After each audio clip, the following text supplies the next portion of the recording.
Hi, welcome to today's webinar. My name's Eddie Pratt. I'm the Managing Director of Product Focus.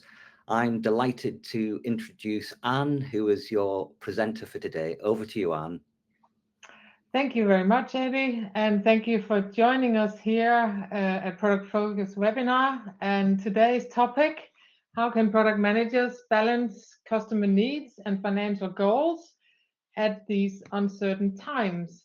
So basically, how can you product manage with the most impact when things are getting a bit tough?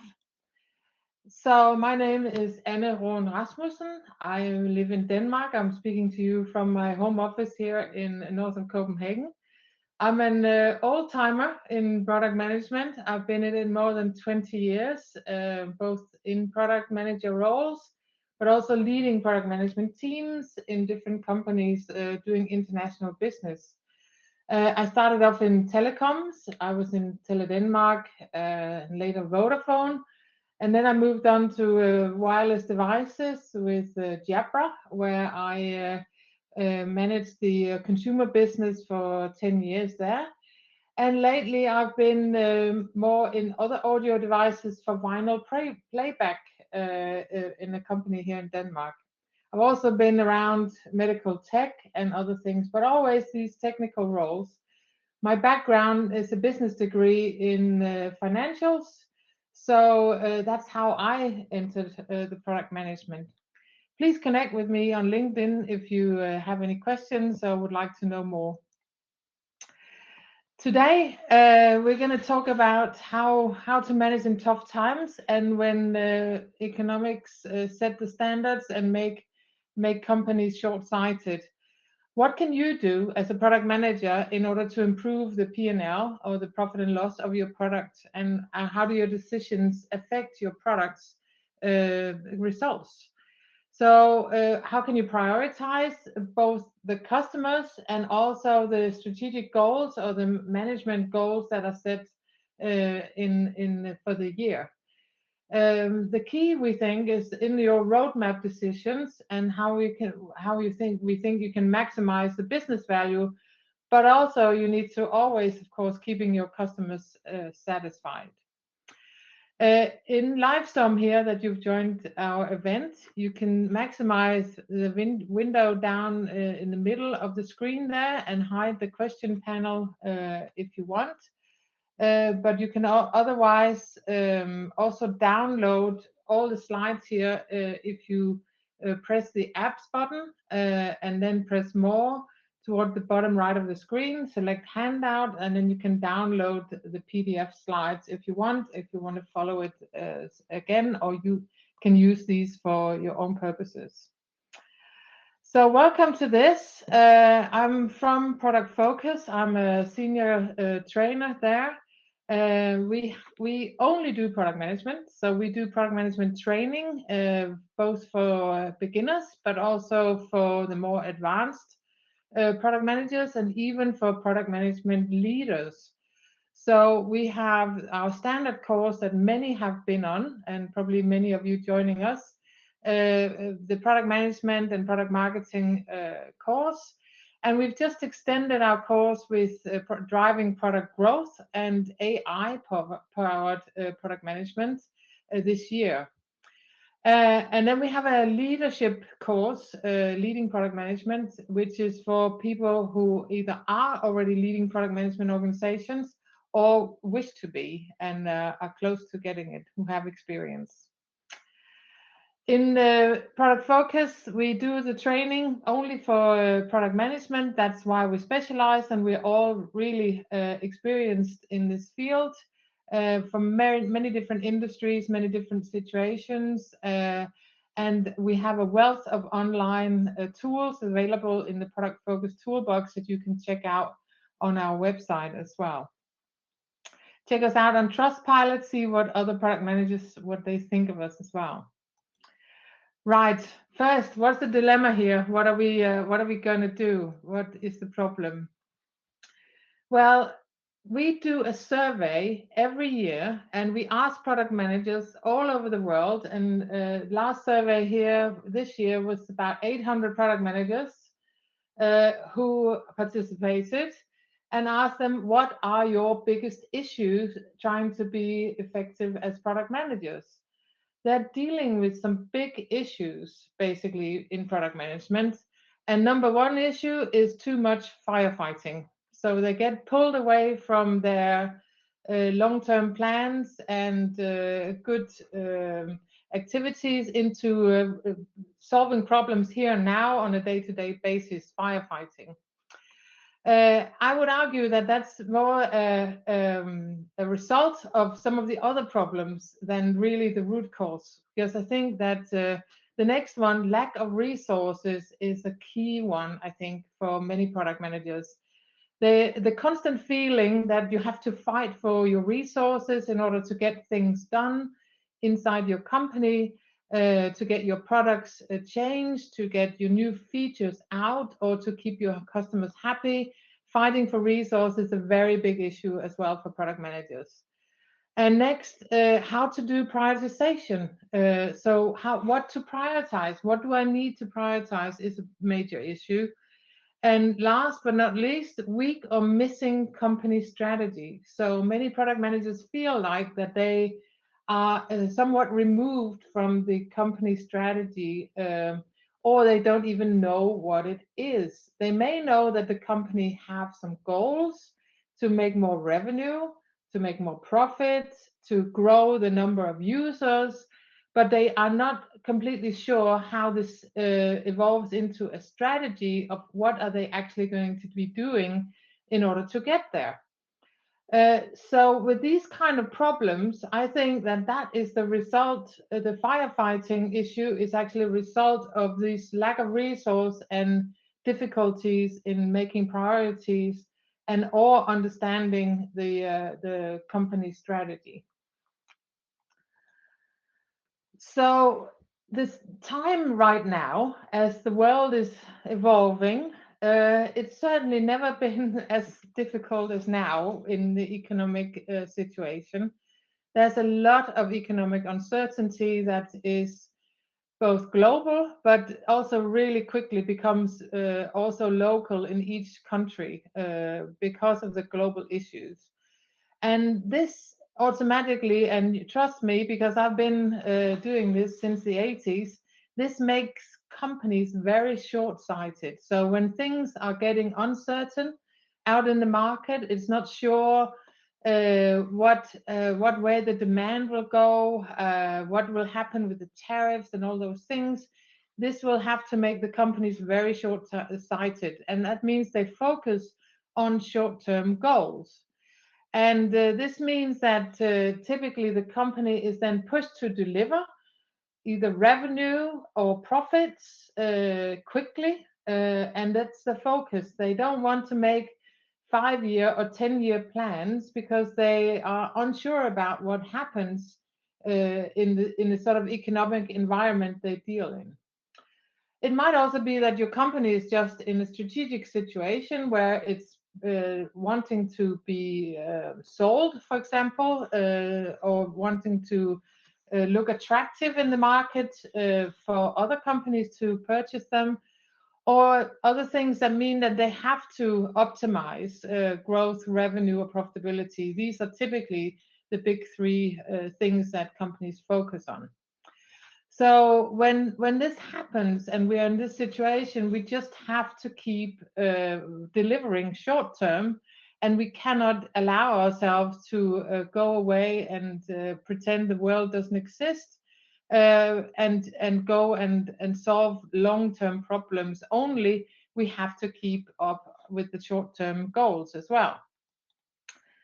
And you can do this by also delivering things on the short term. And in Product Focus, we're very proud of our product activities framework, which is sort of a one-pager that describes in headlines all the things that we think are very important to product management. In the top here, we have the strategic product activities. So starting with insights, an absolutely essential part of the product manager's basis of knowledge is the market research, the customer research, the competitor research, and all the insights you get on an ongoing basis about how the products are performing in the market with the users and with the buyers as well. Secondly, analysis, also strategic activity where you use all your insights in order to create some parts of the market that are just more attractive. The segmentation becomes an issue that you have to solve, and you have to create the right propositions. You need to understand what problems are your products solving, basically, for whom, and that becomes the proposition that you make your product for. Business cases, key part of a product manager's job, usually, which usually is an investment decision made into the product by the strategic management of the company. So a very important place to do this. Then setting the direction, making the strategy, the roadmaps, and setting pricing, which is also an essential part. Maybe not always the product manager's job directly, but you have a lot of input to give on it based on your insight and based on your analysis. Then the inbound activities on the bottom left are all the activities that goes into delivering the product. When you have decided to do it and you have the strategy in place, what you are actually going into development now, and this is all the inbound activities. And we'll get back to that in a minute. And this is where all the R&D people, all the technical people in your company become very active and are actually going to deliver a product. Outbound activities is then you might say the most essential, that you can actually sell your product. So here is all the things that are connected to sales and marketing of the product. First, of course, launching it correctly, promoting it, all the content that goes for sales and marketing, and all the support that is required in order to be successful in sales and marketing as well. So this is a one-pager of both strategic inbound and outbound activities that goes on around the product. And back to our survey that we did, we can see that product managers spend the majority of their time on inbound activities. And inbound activities were those where that's basically product development in the headline. So this is where products get developed. So what happens then is that you're drawn in, of course, into many, many different meetings with engineers, with people, technical people, and you are participating in solving a lot of product, getting the right products out there. You're helping the business delivering the product. And since we spend so much time in here, it means that we don't spend as much time on the strategic activities or the sales and marketing activities. So, and there's many reasons that we get pulled into inbound.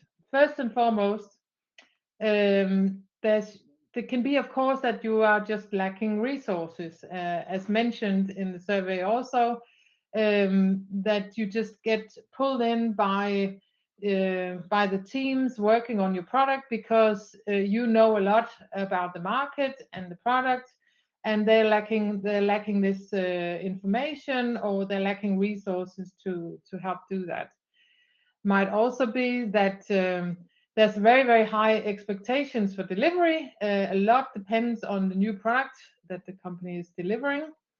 And that's why you just trust yourself to spend most of your time on delivering products. So it might be that it's just very, very important for the company. Or there might be some internal stakeholders in the fact that internal stakeholders in the CEO or the CTO or even the head of sales who are very, very keen to get this new product. So they're also pushing for you to make sure that the things are moving forward. Or another thing is just it's a lot of complexity. There's a lot of internal meetings. I know from my time in Jabra, we had the majority of the people at the headquarters were actually employed in R&D. So we had a lot of internal meetings in the inbound phase of product management, which also meant that our product managers spent a lot of time in these internal meetings in order to make sure that the right information was present about the customers or the market or competitors' product as well. But the problem with this is, of course, that we don't do enough of the strategic things or the sales and marketing things, which is actually where you are probably on the short term able to make the biggest difference for your company with your products.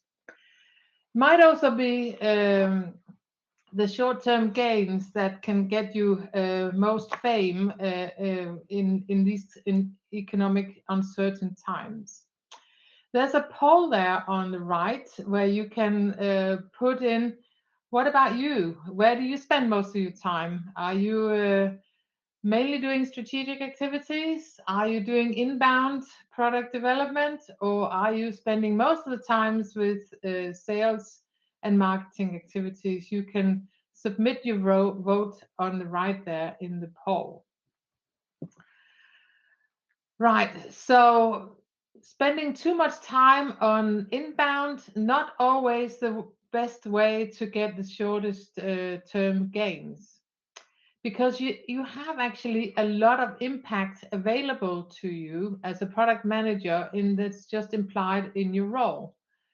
So what is really your role? Well, nobody in the company understands the customers as well as you do for your products. So always keep that as your base of knowledge. So continuously spend your time on understanding your customers.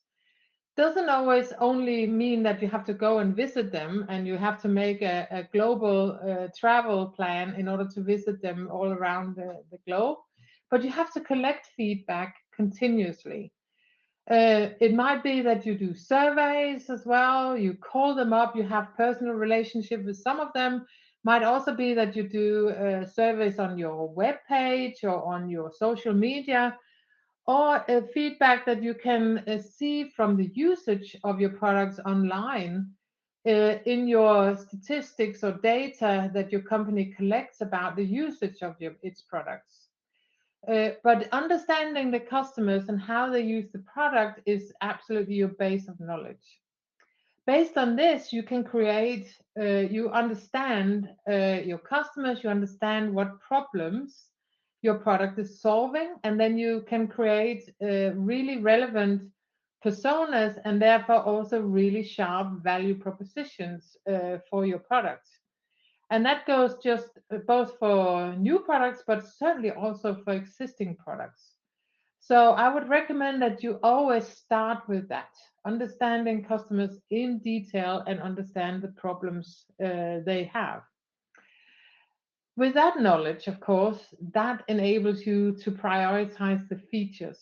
So if your product or your roadmap is the next step, your plan is to do a string of new things, then you may want to think about how can we get some quick wins in order to get some short-term gains that will boost revenue or a number of users for growth, or profits, potentially removing some problems or removing some costs. So can we get some quick wins?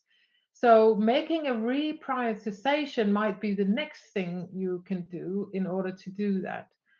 You can also do an easy one, a relatively easy one, is maybe some pricing changes.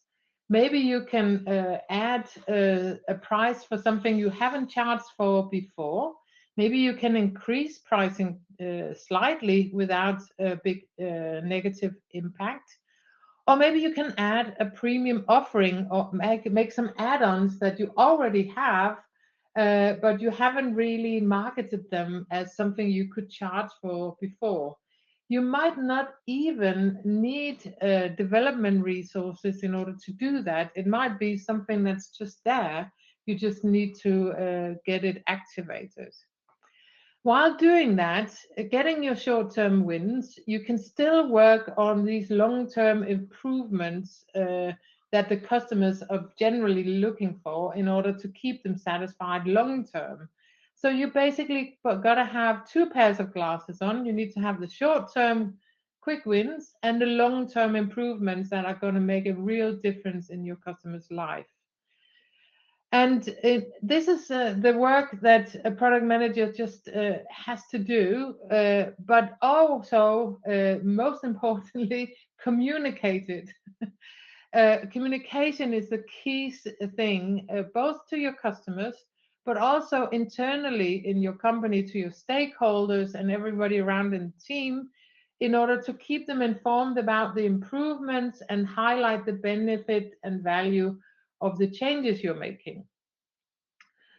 And all the time continuously improve this phase and measure how you improve things and what you're delivering in terms of boosting revenue potentially, or profits, or users with your activities here, so that you can make it clear what benefits you are bringing in your decisions.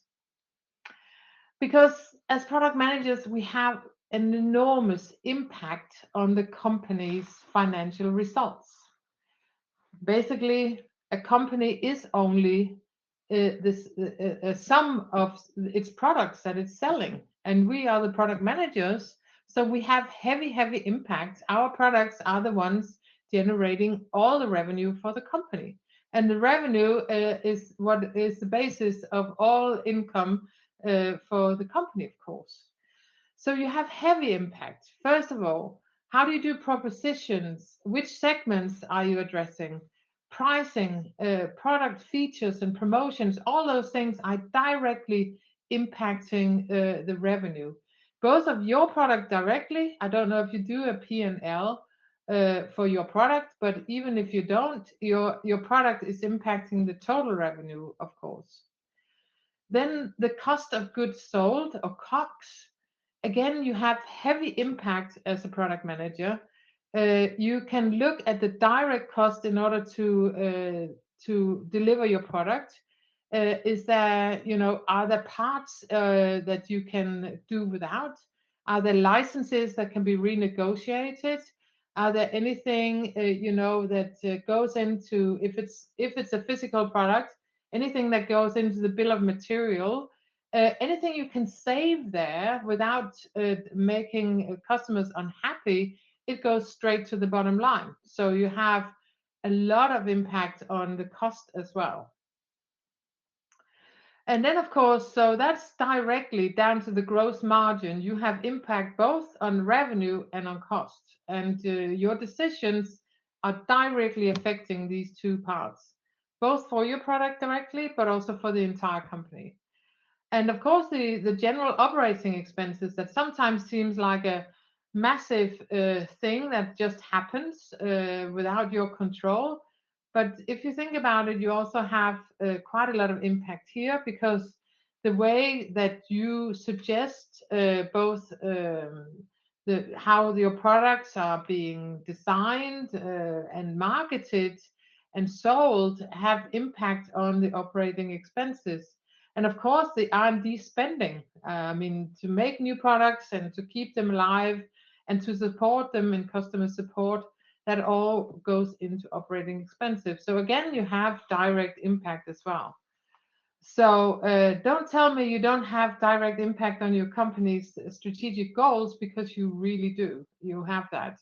And you need to be aware of that. What can you do in order to do something, or what can you do in order to not do something good here, for example?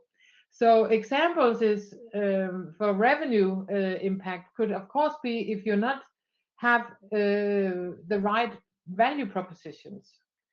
So based on your customer understanding, if you don't have enough knowledge of customers, you may not understand all the segments that your product is relevant for, and then you have not created propositions for each of the segments, and you're not very specific about the problems that your product is solving. That could be an issue where you could quickly make that better and solve for more revenue.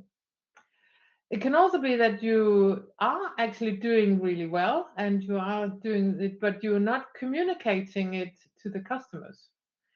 So maybe your product is doing really well, but customers take it for granted, or they don't put enough value to it. They don't understand the value they're getting from your product.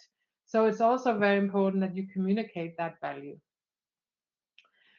Attacking segmentation is essential.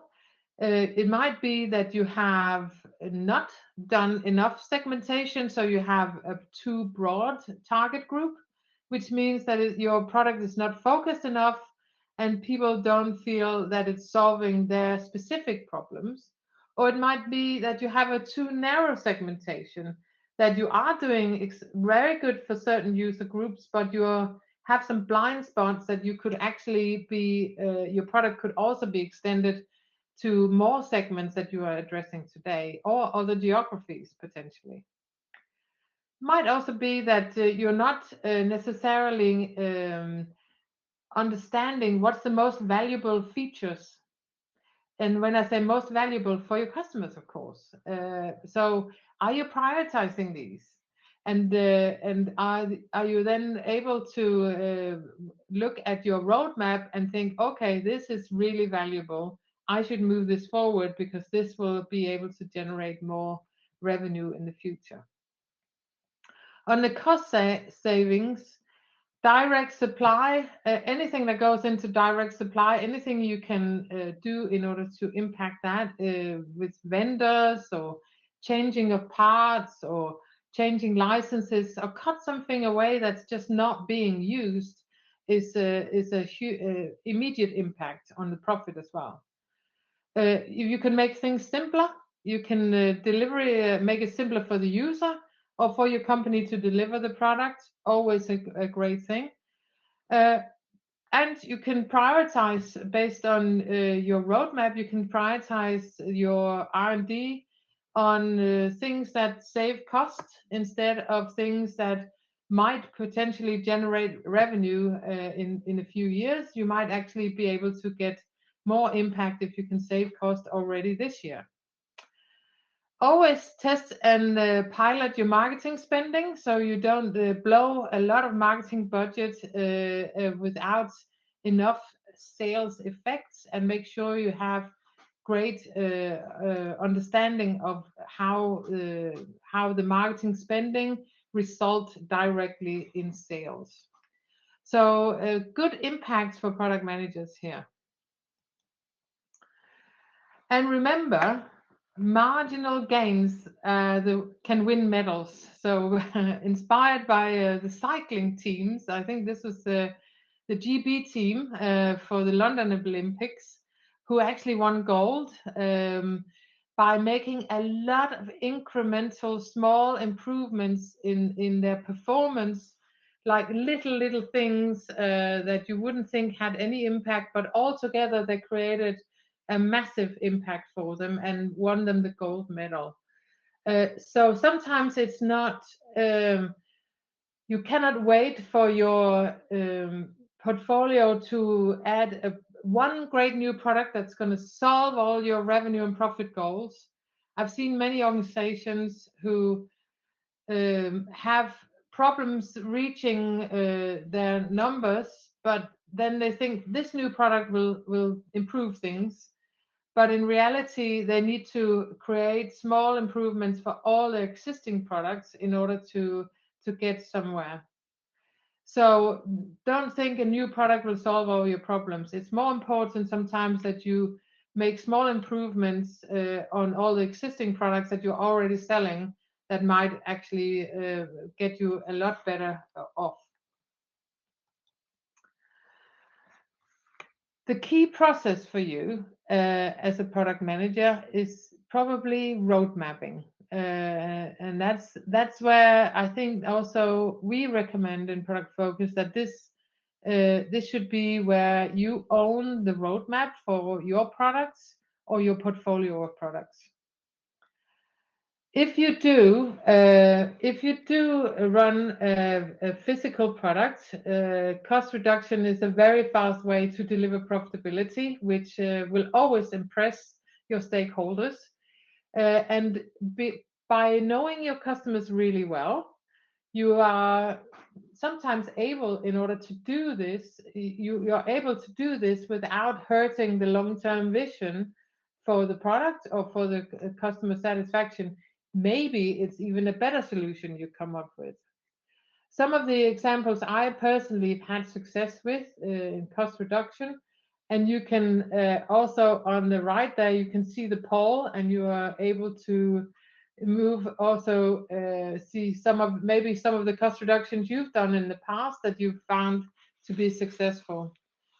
I think the top one I did when I started with Jabra was to make a huge clean out of our stock keeping units from I think 2,000 stock keeping units down to 200 stock keeping units, simplifying the product portfolio dramatically and just focusing on what was profitable sales. And this improved, of course, it made it simpler for everybody. We saved a lot of money on storage, on logistics, and we just make it simpler for everybody because we were selling more of fewer products, and that improved the margins and the sales and the profitability of the division overall.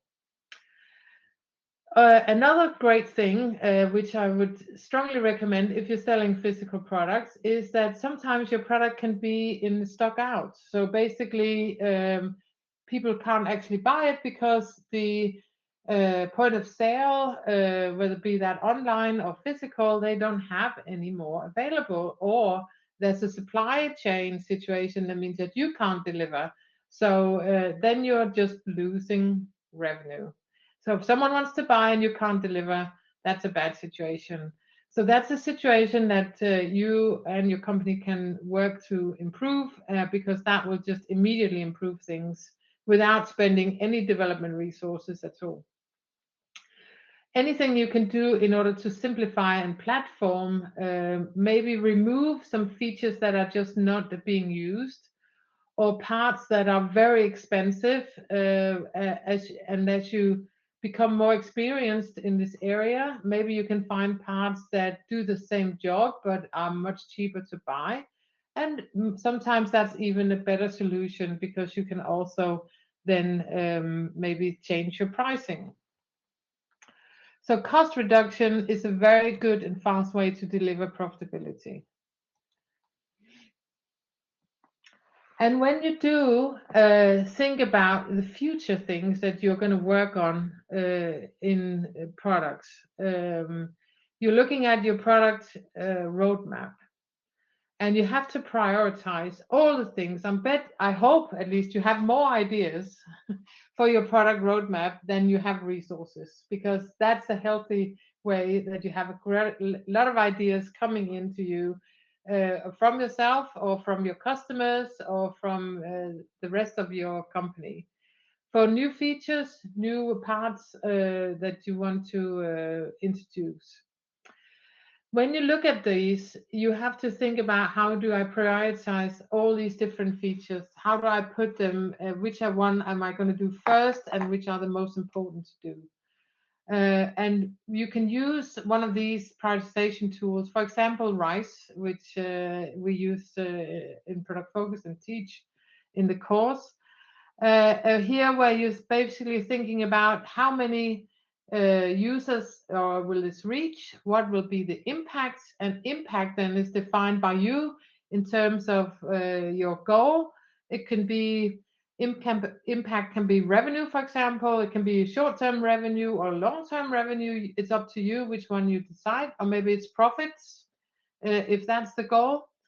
Then you apply some confidence and effort in order to do that, and then you end up with a score of RISE.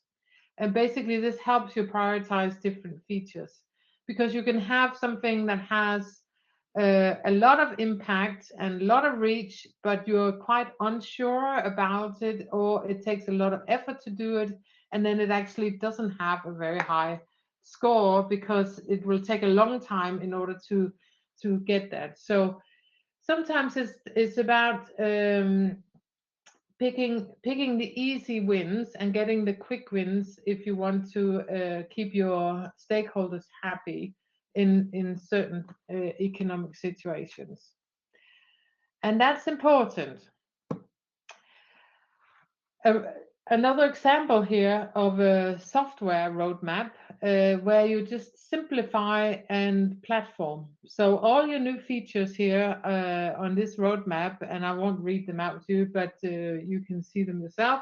But basically thinking about how we can make it simpler, both for the users, for the buyers, and for ourselves, and improve the situation by doing that. And this will seem I think that will seem both positive. This will definitely have a positive impact on the profitability of this product, but it will certainly also seem like a very positive development by customers. So thinking about how this, if you show this to customers, they will also think, "Wow, this is a great roadmap. You're making it much easier and better for us to use." And it will be, a much better product in 3 quarters from now. So your roadmap process and prioritizing the right way based on your short-term goals, but not letting go of your long-term vision, is actually the key for you in order to have success. So what do you do next? Well, you have to change your focus maybe. And especially if you're one of those product managers who spend too much time in product development, working on your next new massive product, which is going to launch in 2 years or 3 years, and you spend all your time on this, maybe you can actually deliver something short term. And why should you do that? Because basically you can help your customers here and now, but more importantly, you can help your company here and now reaching their short-term goals. And in uncertain economic times, it's actually might be the best thing you can do is getting some of these short, quick wins in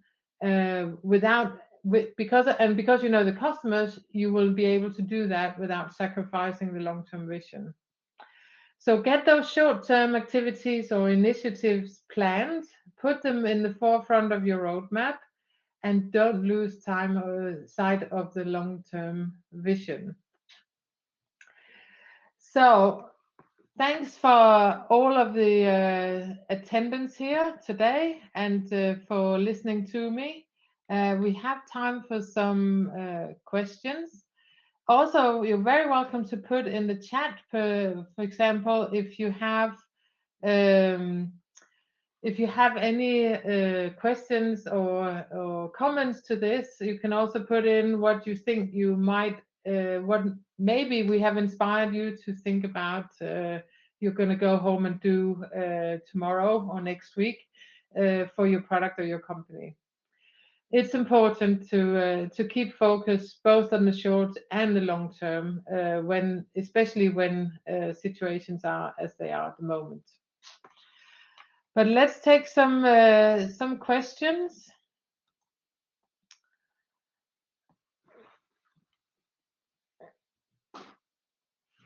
And I have this first one here from Thomas. How does age of a feature request affect RISE? Good question, Thomas. And the question is it very relevant, basically, how old the feature request is? You have to think about if it's a request or what impact it has, and I think that's more important than when it was made. I think that would be my answer to that. and also think about who made it and why.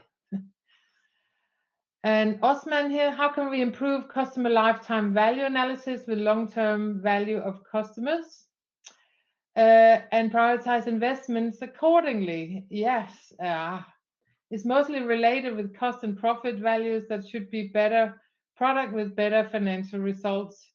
Absolutely right, Osman. You got it extremely. You almost answered it yourself. But it's always having these both pairs of glasses on, both the customers that are here today and that are already using, that you have to improve things for, and think about the new customers coming in and how these two things can work together. And I have a question from Rupert. Thank you for mentioning marginal gains. Yeah, thank you, Rupert. Yeah, it's a good inspiration. And if you ever read about Team GB cycling team there and how all the things they did to their cycling and to their dress and their training and their eating, it's amazing what they were able to achieve by doing that. Martin, we're looking to create a new software module to an existing platform to meet an almost immediate perceived market need. Timescales are NQ2. Woo! What is the best pace to start NQ2? Then that's now, Martin. NQ2, that's this week or next week.